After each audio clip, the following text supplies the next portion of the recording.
if you're not checking a man's testosterone, then you're definitely doing him a disservice because you're missing a lot of things, because low testosterone is an indicator of risk factor for cardiovascular problems.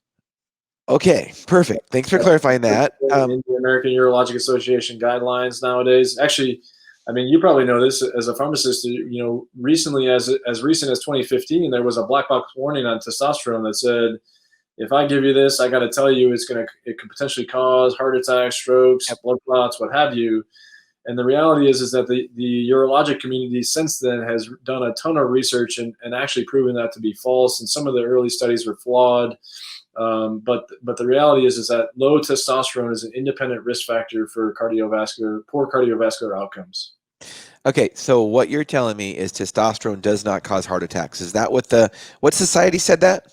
The American Urologic Association in the Sexual Medicine Society of North America says testosterone does not cause heart attacks. Perfect. Yep. Thank you for clarifying that, because I get that question all the time. Yep. And myself, even before, another study came out with that follow-up about, when testosterone caused heart attacks, to me, it wasn't rational. It didn't, because if testosterone caused heart attacks, then 19-year-old men would have heart attacks, right? Correct.